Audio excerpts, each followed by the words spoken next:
துணைக்கோள்கள். கோள் ஒன்றினை ஒரு குறிப்பிட்ட சுற்றுப்பாதையில் சுற்றி வரும் பொருளை துணைக்கோள் எனலாம். புவிக்கு இயற்கையிலே அமைந்த துணைக்கோள் நிலவு ஆகும். இது புவியை 3.85 × 10⁵ கிலோமீட்டர் ஆரமுள்ள வட்டப்பாதையில் 27.3 நாட்களுக்கு ஒரு முறை சுற்றி வருகிறது. 1956ஆம் ஆண்டு ஸ்புட்னிக் என்ற முதல் செயற்கைக்கோள் செலுத்தப்பட்டது. இந்தியாவின் முதல் துணைக்கோளான ஆரியப்பட்டா 1975ஆம் ஆண்டு ஏப்ரல் மாதம் 19ஆம் தேதி செலுத்தப்பட்டது.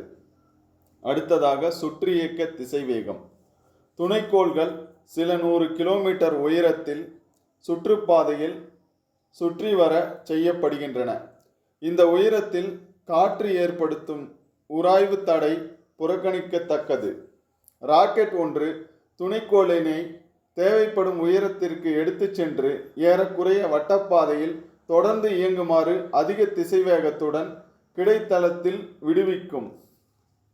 கோள் பரப்பிலிருந்து கணக்கிடப்பட்ட உயரத்தில் அக்கோளினை வட்டப்பாதையில் சுற்றி வர துணைக்கோளிற்கு கொடுக்கப்படும் கிடை திசைவேகம் சுற்றியக்க திசைவேகம் எனப்படும்.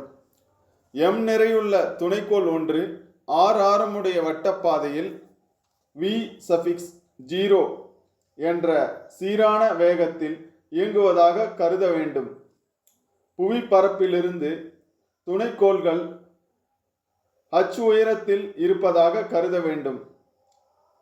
r என்பது புவியின் ஆரமானால் small r capital R plus small h. துணைக்கோளினை வட்டப்பாதையில் சுற்றுமாறு செய்ய தேவைப்படும் மைய நோக்கு விசை capital F m × v0 square divided by r m × v0 square divided by capital R plus small h. புவிக்கும் துணைக்கோளுக்கும் இடையேயான ஈர்ப்பியல் விசை F G M m divided by small r squared G M divided by R plus small h the whole square. நிலையான சுற்றியக்கத்திற்கு m × v0 squared divided by R plus small h G × M × small m divided by R plus small h the whole square. இதிலிருந்து v0 root of G × M divided by R plus h. புவிப்பரப்பின் மீது ஈர்ப்பு முடுக்கம் small g G × M divided by R square. Since இதிலிருந்து v0 root of G R square divided by R plus small h. துணைக்கோளானது சில 100 கிலோமீட்டர்கள் 200 kilometre உயரத்தில் உள்ள போது R plus small h என்பதை R என குறிப்பிடலாம். சுற்றியக்க திசைவேகம் v0 root of small g × R. கொடுக்கப்பட்ட கிடை திசைவேகம் கணக்கிடப்பட்ட மதிப்பிற்கு சமமாக இல்லையெனில் துணைக்கோள் வட்டப்பாதையில் சுற்றி வராது.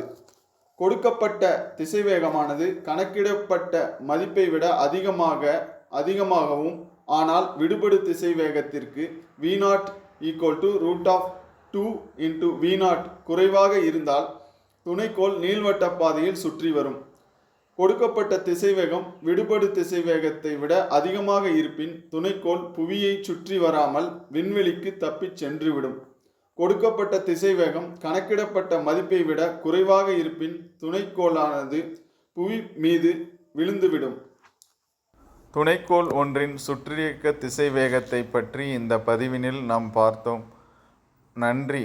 அடுத்த பதிவினில் மீண்டும் சந்திப்போம்.